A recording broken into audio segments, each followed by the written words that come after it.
Habite ricamente em vós a palavra de Cristo, instruir-vos e aconselhai-vos mutualmente em toda a sabedoria, louvando a Deus com salmos e hinos e cânticos espirituais, com gratidão em vosso coração. E tudo o que fizerdes, seja em palavra, seja em ação, fazei-o em nome do Senhor Jesus, dando por ele graças a Deus Pai. Esposas, sede submissas ao próprio marido, como convém ao Senhor. Maridos, amai vossas esposas. Eu quero aqui trazer uma palavra mais firme. É uma palavra pastoral. Ela vai abraçar hoje os pais, vai abraçar de modo geral marido e mulher, filhos, servos e senhores. Dizer também, à guisa de introdução, que esta palavra que eu vou trazer nesta oportunidade é uma regulamentação que Paulo estabeleceu para os irmãos que estavam lá na cidade de Colossos, Hierápolis e Laodiceia, e a pedido do apóstolo Paulo, no capítulo 4 deste mesmo texto, que esta palavra pudesse ser lida nas igrejas co-irmãs. Era costume e tradição no primeiro século da era cristã que as epístolas fossem trocadas de igreja em igreja, para que a palavra do Senhor pudesse, de uma forma total e completa, ser partilhada entre os irmãos. É também sabido que a carta de Paulo aos Efésios, ela é eclesiológica, e a carta de Paulo aos Colossenses, ela é cristológica. Se Paulo aos Colossenses está tratando da cabeça da igreja, aos Efésios ele está tratando do corpo da igreja.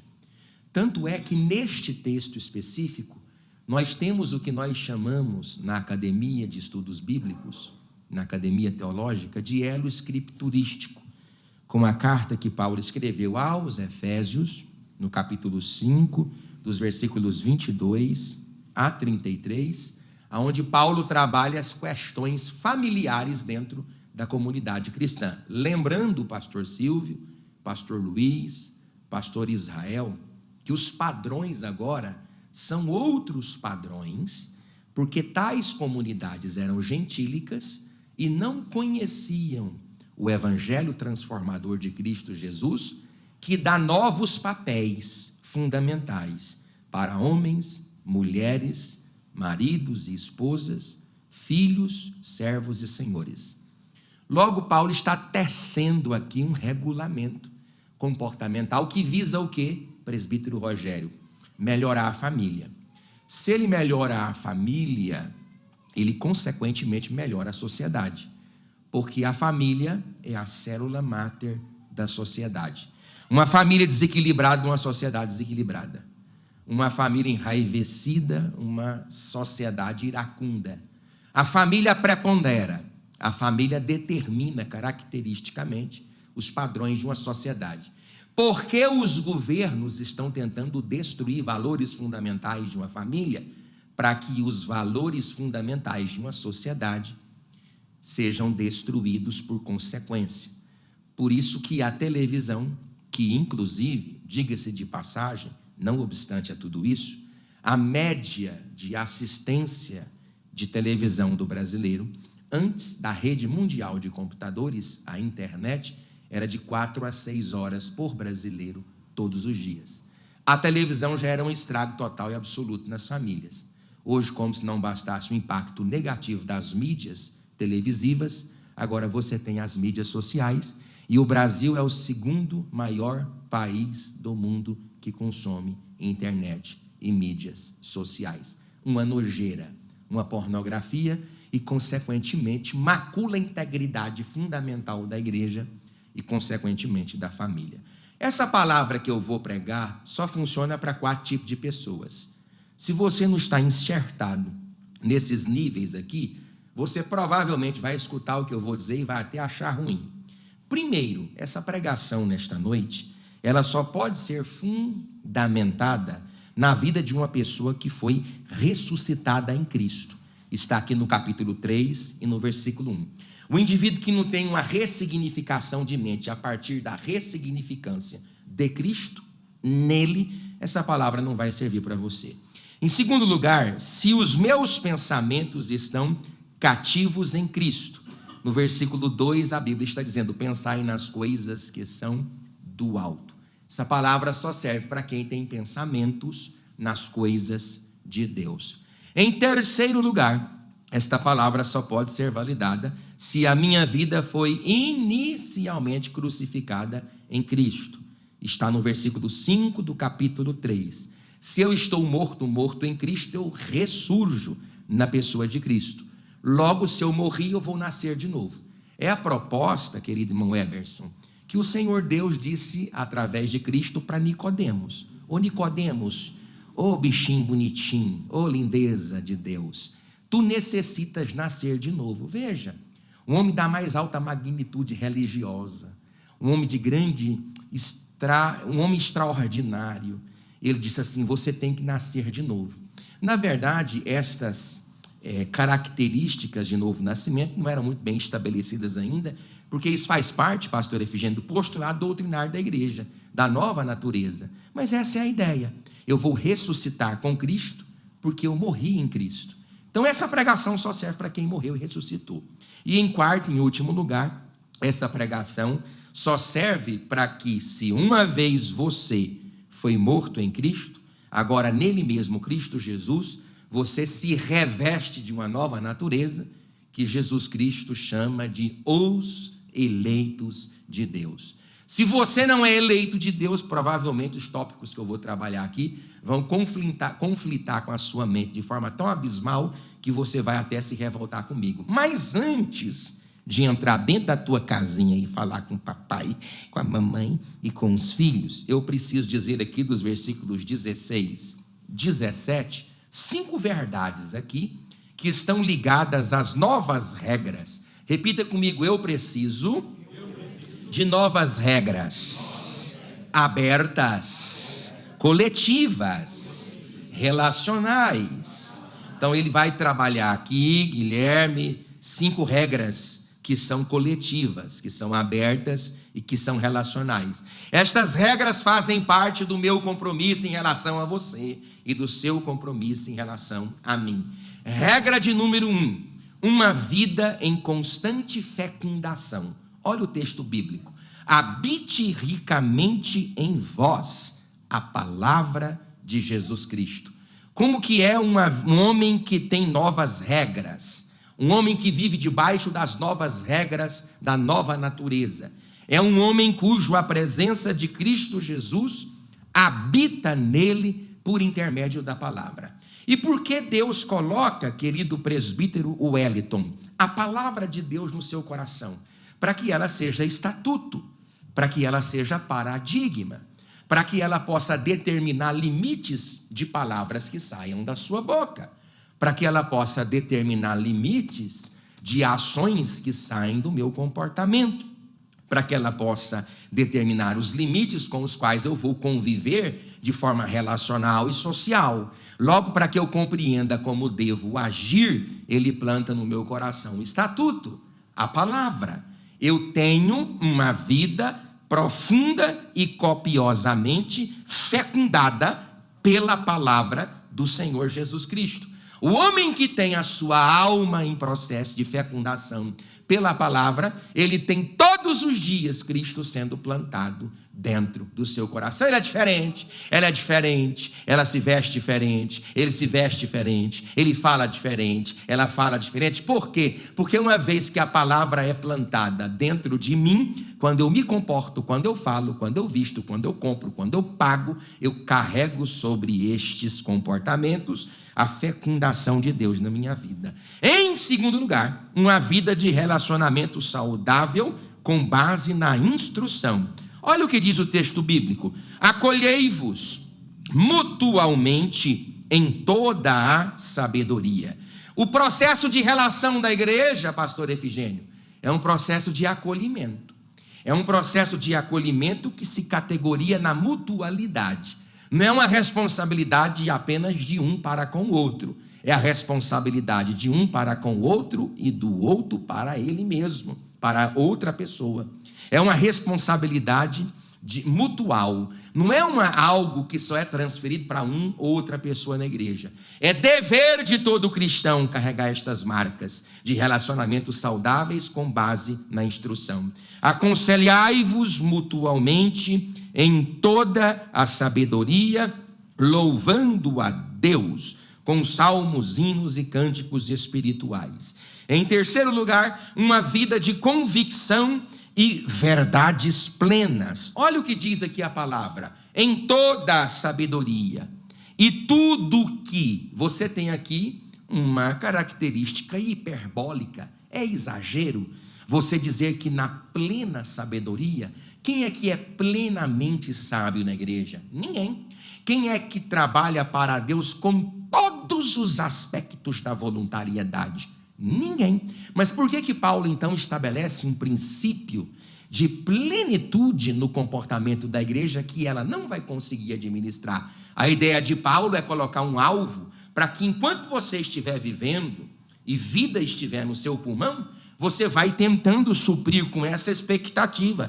Qual é a expectativa de Deus? Que você tenha uma vida de plenas convicções e verdade. O crente não foi chamado para viver o evangelho da parcialidade. O crente não foi chamado para viver o evangelho da superficialidade. O crente não foi chamado para viver uma vida da mediocridade. O crente foi chamado para viver diante de Deus uma vida de profunda e de plena convicção de fé. Em quarto lugar, para quem é estas verdades eternas? É para quem tem uma vida de inteiro louvor a Deus. Repita comigo: eu preciso aprender a glorificar e a adorar ao Senhor. Olha a palavra louvando a Deus. É o verbo louvar com a aplicação do gerúndio. É o NDO. É louvar na segunda, louvar na terça, louvar na quarta, louvar na quinta, louvar na chuva, louvar no sol, na crise, fora da crise, na enfermidade, sem enfermidade, quando a porta abre, quando a porta fecha, louvando a Deus com salmos, com hinos e com cânticos espirituais. O perfume de Cristo.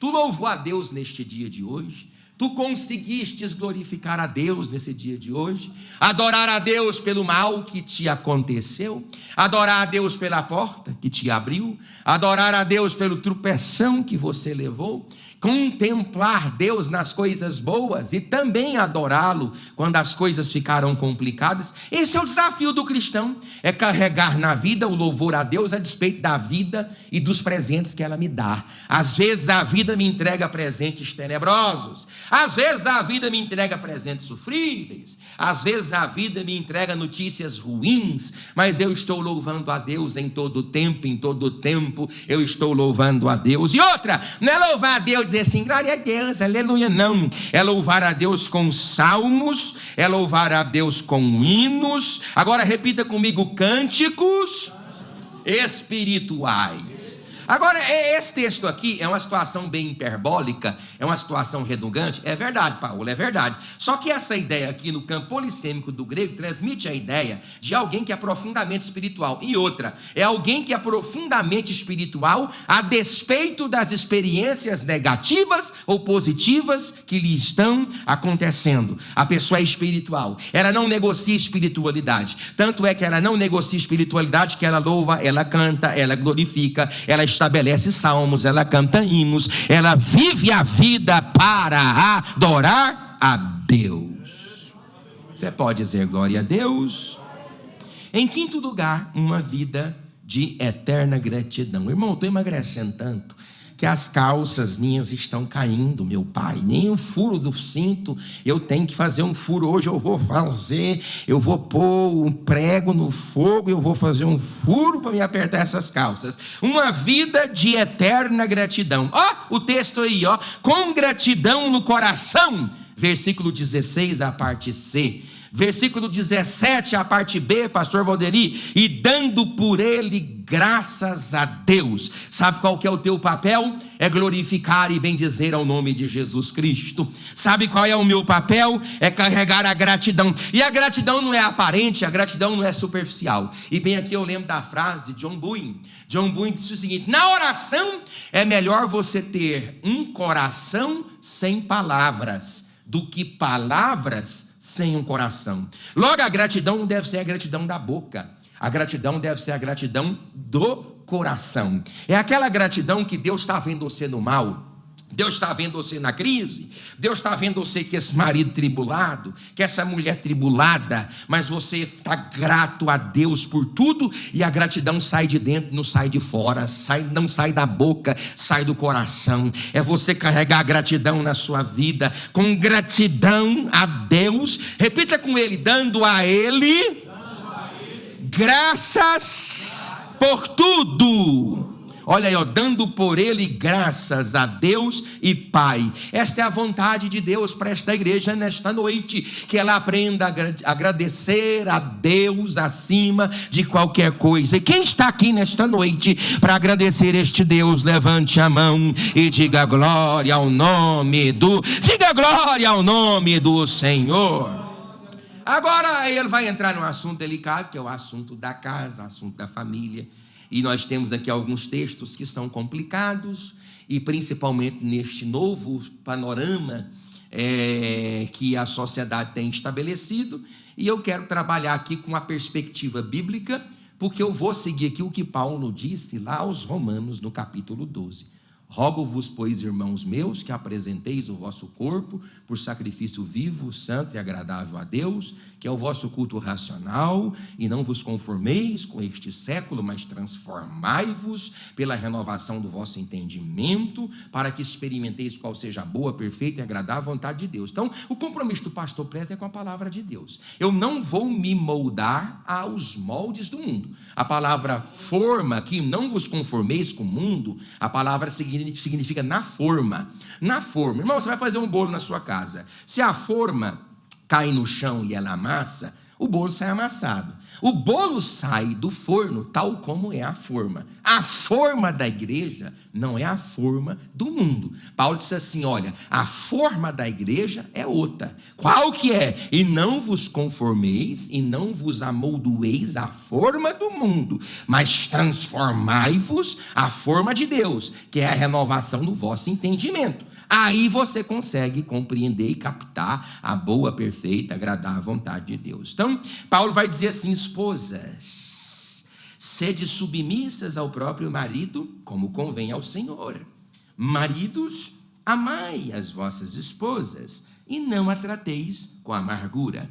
Antes de entrar aqui, eu vou te estabelecer 5 pressupostos importantes. Primeiro, nunca houve qualquer tipo de organização que funcionasse sem uma cabeça. Aqui eu entrei, hein? Nunca houve na história do universo, nem desta terra, uma única organização que funcionasse sem uma estrutura de liderança. Se eu não estou equivocado, os números são estes. Existem 2.600 culturas, desde o tempo da civilização humana, que não havia papéis sociais fundamentalmente estabelecidos, mas estas culturas se diluíram. Sociedades e civilizações pensantes, elas funcionam quando há um padrão de liderança estabelecido. Formigas e abelhas têm lideranças estabelecidas. Governo entre homens tem lideranças estabelecidas. Uma unidade social eficaz requer uma cabeça. Aí vem a pergunta: por que em relação à família seria diferente? Por que em relação à família seria diferente? Em quarto lugar, não suspendam autoridades e competências uns dos outros. Nós temos 2 grandes problemas dentro de uma família, acerca dos quais poderíamos numerar 10, 15, 20. Mas pelo menos um deles é pais que anulam as autoridades e competências dos outros. A mãe dá uma ordem para a criança, o pai desmancha a ordem. O pai dá ordem para a criança, a mãe desmancha a ordem. Todas as vezes que o pai desmancha a ordem da mãe, ainda que a ordem da mãe seja errada, o pai não desmancha a ordem da mãe. Só quem tem autoridade para desmanchar uma ordem de uma mãe em relação ao filho é a própria mãe. Mas a mãe errou, então o pai conversa com a mãe, longe dos filhos, para que os filhos não vejam, olha o que eu estou pregando, o pai desmanchar a autoridade da mãe, porque senão eles vão recorrer ao pai todas as vezes que eles acharem que a ordem da mãe está equivocada. Então o papai chama a mamãe no quarto e fala: mamãe, a senhorita errou em relação a essa ordem. Eu não vou te desautorizar diante dos meus filhos, para que a sua autoridade não fique suprimida, não seja suprimida pela minha autoridade. Mas vai lá, se você conseguir, e tente reorganizar aquilo que disseste. Assim deve ser feito dentro de uma casa. A mãe deu uma ordem, é estatuto perpétuo. O pai deu uma ordem, estatuto perpétuo. Não estou dizendo estatuto perpétuo no sentido de que pai e mãe não errem. Pais e mães erram. E assumir o erro que cometeu é nobreza de pai e nobreza de mãe. O que não pode é a mãe dar ordem e o pai derrubar. O pai dá ordem e a mãe derrubar. Isso é um grave problema dentro de casa. O segundo grande problema que nós temos enfrentado hoje na nossa sociedade pós-moderna é quando os pais fazem a troca das funções sociais dentro de casa. A estabilidade da sua casa depende da maturidade e dos papéis fundamentais deste casamento muito bem solidificados. Se o seu casamento é uma bagunça, ninguém sabe quem governa, ninguém sabe quem manda, ninguém sabe quem faz, ninguém sabe quem desfaz. Na verdade, quem manda mais hoje é o filho do que o pai e a mãe. Nós tínhamos um problema na década de 90, tínhamos. Você não sabe perfume de Cristo, mas eu sei que eu já sou um pouquinho mais velho do que você. Na década de 90, nós tínhamos o problema de mulheres que às vezes desejavam assumir uma outra posição na casa. Desejavam mandar, mas hoje nem a mulher mais manda. Quem manda dentro de casa é a criança com 7 meses de idade. Ela, com 7 meses, ela controla tudo. Ela controla o tempo, ela controla o sol, ela controla a lua, ela controla tudo. Ela controla câmeras, ela controla a energia, ela controla a água, ela controla o pai. É o pai que põe fralda, é a mãe que põe fralda. E quem manda é o borrego. Ele não lava uma vasilha, ele não desliga uma televisão, ele não apaga uma luz, ele não põe uma cueca, ela não tira a cuequinha dela, que eu não vou dizer para não ficar com ele. É uma cebozinha, é um cebozinho, ele é que manda dentro de casa. Ele quer mandar em tudo, ele quer mandar em todos. Ele dorme a hora que ele quer, ele acorda a hora que ele quer, ele vai a hora que ele quer. Hoje é um problema dentro de uma casa quando os papéis fundamentais não são definidos. O que Paulo está dizendo aqui? Olha, a casa do crente, ela não é bagunçada, ela tem ordem, ela tem regra, ela tem requisito, ela tem paradigma, ela tem comportamentos muito bem definidos e estabelecidos. Olha, o homem pode ter o que ele quiser. O homem pode ter dinheiro, pode ter recursos, pode ter grana, pode construir um palácio. Mas só quem faz de uma casa um lar é a mulher. A mulher já tem um papel muito bem definido pela palavra de Deus dentro de casa. Ela não precisa brigar pela posição que ela não tem, porque a posição dela e aquilo que ela faz, homem nenhum consegue fazer. Sabe o que o diabo quer fazer na tua casa, perfume de Cristo? Ele quer arruinar a tua família, ele quer arruinar a tua casa, ele quer destruir o teu lar. Mas mediante o poder do nome de Jesus, da pregação desta palavra, o reino de Deus vai brilhar na tua vida e o nome de Jesus vai ser glorificado. Se você não quiser também dar glória a Deus, tem nada não, porque eu sei que esse assunto não é do Retefói. Aí ele vai e fala: esposas, repita comigo, as irmãs. Não, as irmãs, repito. Esposas. Olha aí, tá vendo? Elas não vão falar. Elas não querem falar. Fala assim: esposas, sede submissas ao próprio marido, como convém no Senhor. Morreu? Você morreu. 4 verdades aqui. Quantas verdades, irmãs? Olha aí. Olha lá. Não, você viu, Figênio, a tessitura vocal delas? Quanto? Elas não querem nenhuma verdade. Eu podia tirar 8 daqui, mas eu só tirei 4. Diga graças a Deus, igreja. Esse é o assunto, presbítero. Você tinha que ter vindo num culto do poder, viu, meu filho? Mas esse é o assunto de hoje. A primeira verdade desse texto é: não deixe que a sociedade molde o seu papel já previamente estabelecido pela palavra, atrelado à feminilidade. Feminilidade. Os teus papéis sociais estão atrelados à sua feminilidade. Não é ao feminismo. O movimento feminista começou em Seneca Falls em 1850. Pastor Presley sabe o que fala. A ideia das mulheres naquela ocasião era ter o direito ao voto. Beleza. É uma proposta interessante você ter o direito ao voto. No entanto, o direito ao voto foi conquistado por homens pegando armas e indo para a guerra. Mas, em Seneca Falls, a partir de 1850, as mulheres queriam ter o direito ao voto e ter acesso ao mercado de trabalho. São duas pautas que são profunda e copiosamente fundamentais. Mas, a partir de 1950, especificamente entre os anos 1960 até o ano 1970, nós tivemos duas grandes revoluções sexuais, propostas por Simone de Beauvoir, por Beth Friedan e tantas outras mulheres que estabeleceram novos padrões sociais para as mulheres. Tanto é que elas fizeram o quê? Elas diminuíram a autoridade do macho, da figura masculina. Veja bem, o que é uma sociedade sem os homens? Eu não estou falando desses homens ceboso, enjoado, não. Eu estou falando de homem de verdade. Daqui a pouco eu trato sobre esse tipo de homem. Mas hoje nós vivemos num tempo de emasculação cultural. Emasculação cultural é uma palavra bonita para homens castrados.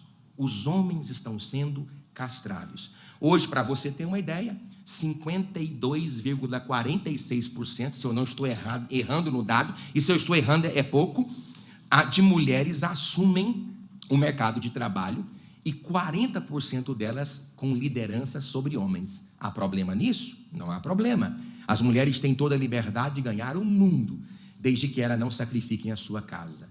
Elas têm toda a liberdade de serem grandes estadistas, desde que ela não prejudique o seu valor mais precioso, que é administrar emocionalmente a sua casa. Por isso que a primeira coisa que eu coloquei é que você, mulher, por mais que a renda da sua casa dependa do seu serviço, lembre-se que só quem pode transformar a sua casa em um lar é você. Não é o teu marido. O teu marido vai destruir a tua casa. O teu marido vai destruir a sua casa toda. Ele vai deixar tudo sujo. A mulher não. A mulher faz de uma casa desorganizada um lar para se morar. Só a mulher consegue. Tanto é que a Bíblia diz em Provérbios que a mulher sábia, ela edifica a sua e a tola com as próprias a destrói. É tributada à mulher o poder de edificação ou de destruição do lar. Então não deixe que a sociedade plante no seu coração outro valor para além desse valor estabelecido. Em segundo lugar, não remova a masculinidade do seu homem. Tem mulher que, meu marido não é romântico. Ele não é, irmão, ele é homem. Meu marido, ele tinha que ser mais sensível. Eu sei que vossas eminências, vossas supra-excelências querem um homem romântico, mas não precisa você emascular o seu marido porque você deseja ver nele um homem romântico. O homem tem que ser um homem, rapaz. O homem pode ser romântico sendo homem, rapaz. O homem pode ser romântico sendo aquele papel de liderança dentro de casa, aquele esteio, aquele homem poderoso, que a mulher olha para ele e fala: tu és o meu herói, ô glória. Agora, o que é que você quer? É que esses homenzinhos, o senso, vai bater a unha. Você quer o que você quer? Esse tipo de homem, irmã, esse tipo de homem não é o homem que te faz feliz. O homem que te faz feliz é o homem. A sociedade está emasculando a figura do homem. Por que você acha que a sociedade quer eliminar a figura do homem? Você quer saber por quê? Porque uma criança faz diferenciação dos papéis sociais da sociedade a partir da figura paterna com 6 meses de idade.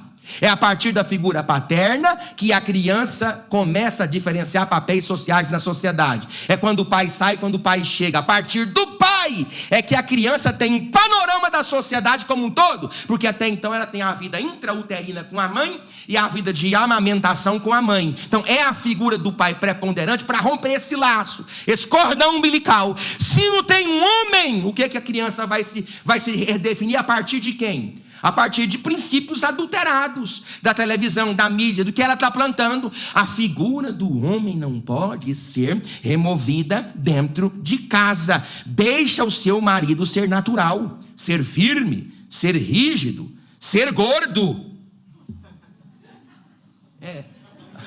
Aqui eu confesso que eu forcei o texto.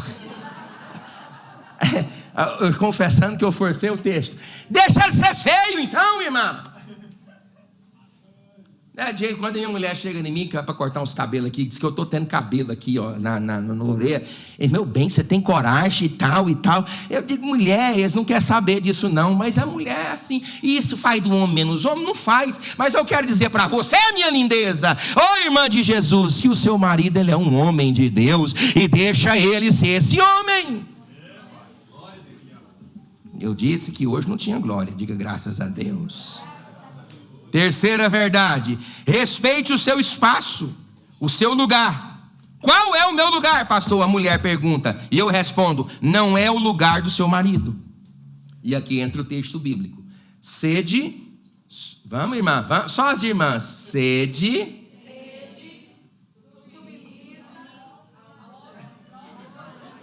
Vocês nunca leram isso na Bíblia, né? Eu tenho certeza, eu sei como vocês leem isso aqui. Quando vocês leem, vocês falam... Porque, e não é uma palavra ruim. A palavra submissão não é uma palavra ruim. Os irmãos estão me ouvindo, irmão? Diga amém. A palavra submissão é você estar sujeito à missão do. Isso é uma ideia. É o campo dessa palavra, é isso. É você estar sujeita à missão do. E outra coisa, eu sei que muitas mulheres conduzem até a missão do marido, porque o marido tributa à mulher essa responsabilidade. Não é errado a mulher dar o seu posicionamento, desde que ela respeite o posicionamento de seu marido, e não faz dele um fantoche, um boneco. Esse pensamento, ele foi o pensamento de Laura Steffman. Ela disse assim, já que nós não necessitamos dos homens para procriar e progredir, o que faremos de vocês, homens? E ela interroga. Vocês serão mais ornamentais, ponto. Aí ela completa. Nós precisamos de vocês como precisamos de sorvete.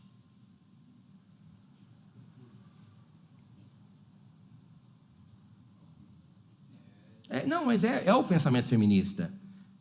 Tanto é que a voga deles, eu vou desligar, porque vai ser muito ruim.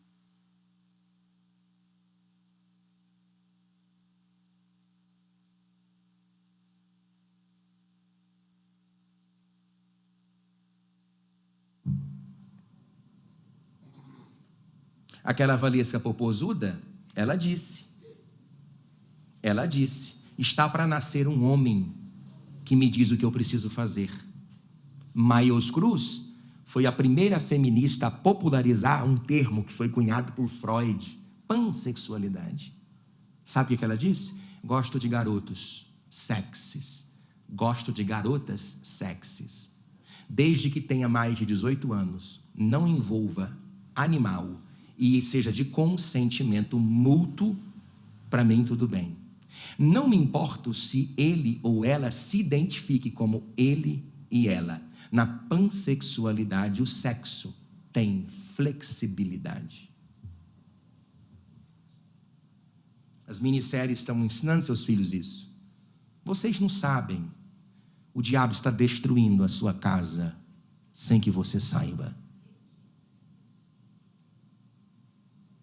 E você levanta a mão na igreja, dá glória, até chora e volta para casa, e você não sabe que o diabo armou uma arapuca tão grande lá, que você não pode mais desatá-la.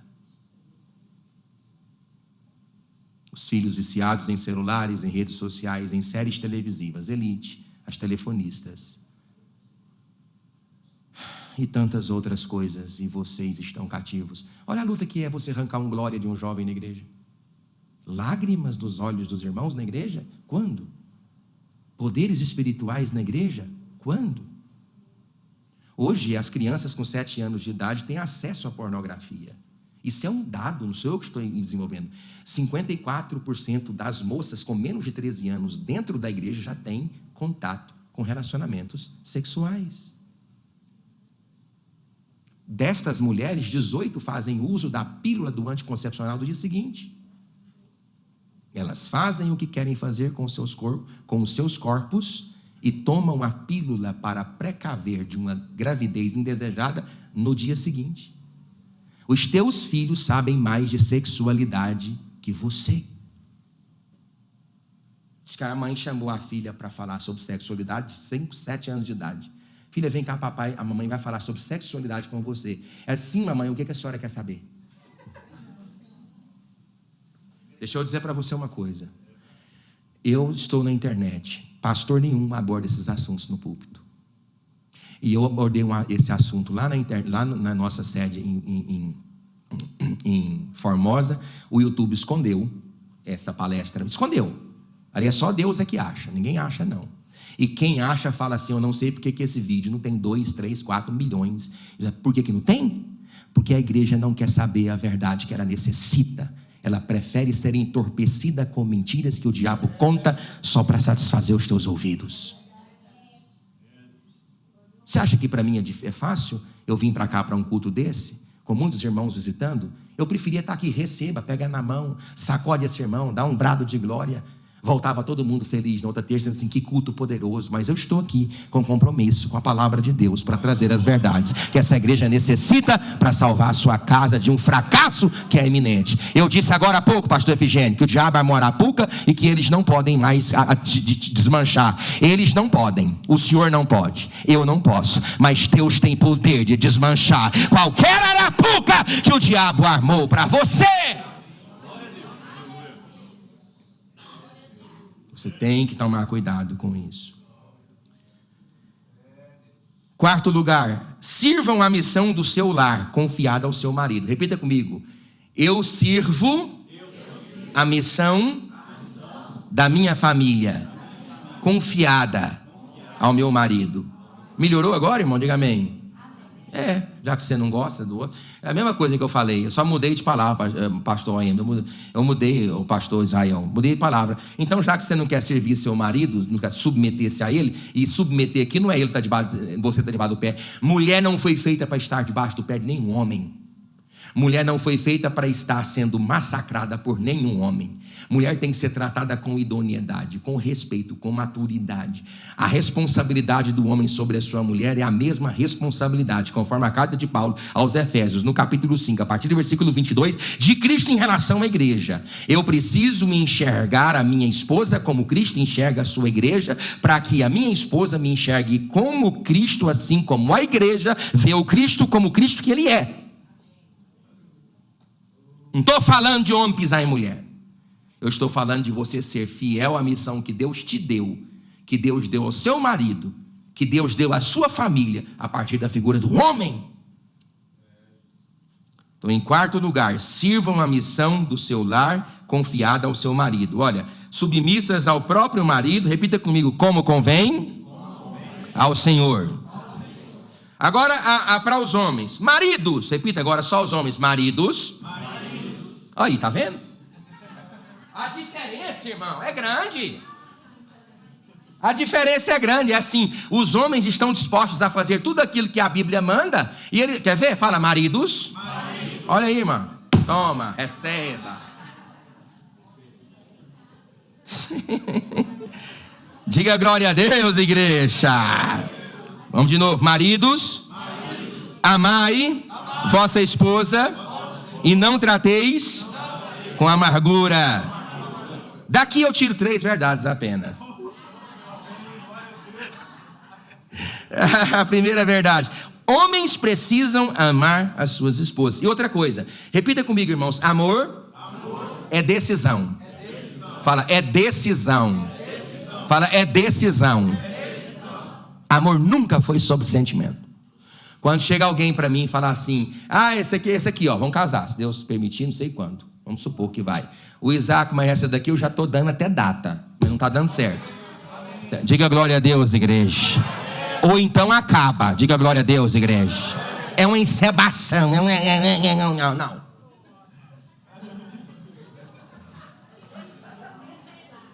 Desses dois eu não posso falar, que vocês não é meu filho, né? Então, mas eu dou vontade de falar também. Tá grudado, viu, Patrícia? Parece que não separa, hein?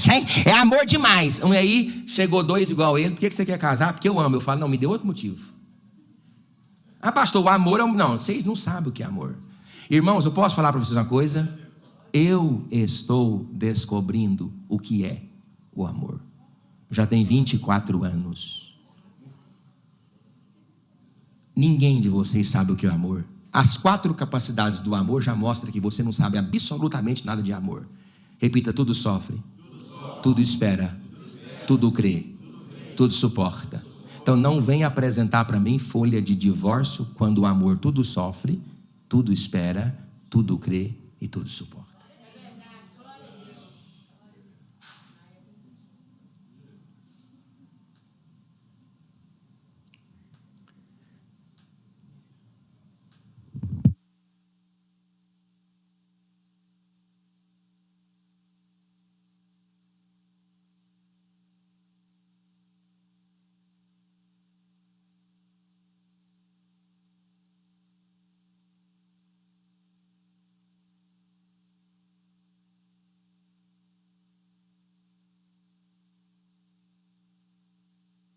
Uma influencer, a mulher mandou uma mensagem para ela no Stories. Ontem eu respondi mais de 120 mensagens. Ficou 40 sem responder. E ela é influencer famosa e disse assim: eu amo o meu marido, mas estou desesperadamente apaixonada pelo amante. O que eu faço?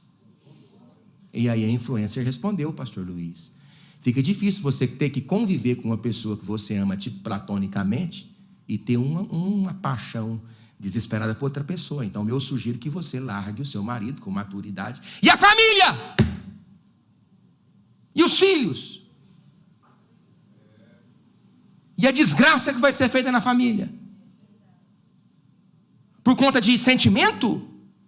Amor não é sentimento, homens. Amor é decisão. O homem decide amar a sua mulher e pronto.